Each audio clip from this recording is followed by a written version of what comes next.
عليكم ورحمة الله وبركاته. النهاردة هنعمل مع بعض صوص الكراميل او صوص التوفي بطريقة سهلة جدا وبسيطة ومكونات بسيطة من غير كريمة ومن غير زبدة، بطريقة سهلة جدا وهيطلع معاكم نتيجة هتبهركم بجد. يلا نشوف المقادير. معايا كوباية من السكر وكوباية من اللبن، ومعايا معلقتين كبار من اللبن متدوب فيهم معلقة نشا، ومعايا كوبايه من معلقه كبيره كده من القشطه المعلبه، بتدي قوام وطعم غني جدا ليه. ومعايا معلقه سمنه بلدي، بجد بتدي طعم وقوام يا خرابي، بجد جميل في منتهى الجمال بجد. المكونات مفيش ابسط منها بجد، ومكونات اقتصاديه وموجوده في كل بيت عندنا. ويلا بقى بينا نشوف عملناهم ازاي. في طاسة على النار او حلة، اهم حاجة تكون حاجة ألمونيوم، هبتدي انزل بكوباية السكر بتاعتي واسيبها كده على نار هادية، اهدى سرعة عن اهدى درجة عندكم عشان السكر ما يتحرقش ويمرر معانا.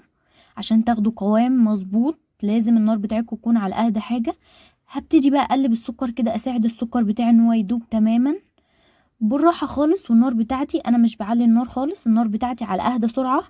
هبتدي اقلب كويس، اساعد السكر ان هو يفك معايا كده تمام، هايل قوي. وبالراحة خالص هتلاقوا السكر واحدة واحدة بيفك تماما معانا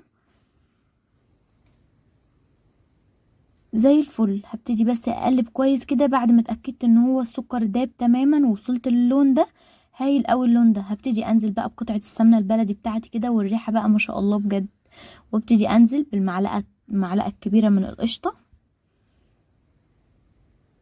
وابتدي بقى اقلب الكلام الجميل ده كله لحد ما السمنة والقشطة بتاعتي تفك خالص، هايل قوي. انا مش بعلي السرعة، لسه النار بتاعتي على اهدى سرعة. هبتدي بقى اقلب كويس كده، اتاكد ان القشطة والسمنة فكوا معايا تماما، هايل قوي. بس كل حاجة بتفك بمنتهى السهولة كده. هبتدي بقى انزل باللبن بتاعي بس بالتدريج عشان الفوران اللي بيحصل ده ما نأذيش نفسنا، بالراحة خالص بالتدريج. بنزل باللبن افك، اقلب لما يفك، وانزل بالجزء التاني لحد ما اخلص بقية كمية اللبن كلها. بس الخليط بتاعي كده بقى سايل، شايفين اللمعة اللي فيه بجد تحفة. هبتدي بقى اقلب كويس كده، اتاكد ان هو مفيهوش كتل، مفيهوش حبوبات سكر، مفيهوش اي حاجة، هايل قوي. القوام بتاعي ما شاء الله بجد ولا غلطة. هبتدي بقى انزل بمعلقتين اللبن وعليهم معلقة كبيرة من النشا، وابتدي بقى اقلب كويس. هقلب بقى كويس لحد ما القوام بتاع الصوص بتاعي ده يتقل كده شوية، هايل قوي. ما ببطلش تقليب عشان ما يتكتلش معايا.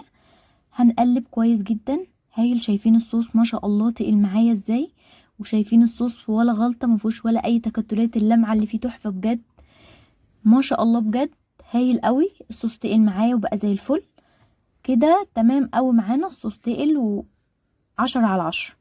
هنبتدي بقى نصب الخليط بتاعنا الجميل ده كده معاكو. احلى صوص كراميل وصوص توفي بجد، هتجربوه. شايفين بقى القوام، بسم الله ما شاء الله بجد، القوام تحفة، اللون خطير بجد. لو انتوا حابين قوام اخف من كده للكراميل ممكن تزودوا معلقتين لبن، بجد القوام ولا غلطة والطعم تحفة. وبمكونات بسيطة جدا، بمعلقة قشطة وكوباية لبن ومعلقة سمنة بلدي، بجد بتدي طعم حكاية وطعم تحفة جدا. الصوص ما شاء الله تحفة ولسه ساخن تماما، يعني الصوص كمان لما بيبرد بيدي قوام تحفة ولمعة هايلة بجد. يعني لازم تجربوه، الطريقة سهلة جدا. ولو عجبكم الفيديو بتاعي واستفدتوا منه ما تنسونوش في اللايك والاشتراك للقناة وفعلوا الجرس، وان شاء الله يوصل لكم اشعار بكل الفيديوهات الجديدة. وما تنسوش بقى لو انتم من الناس اللي بتجربوا التطبيقات بتاعتي يا ريت تبعتوا لي الصور، بجد هتسعدني جدا. والف هنا وشفا مقدما لكل اللي هيجربها. مع السلامة.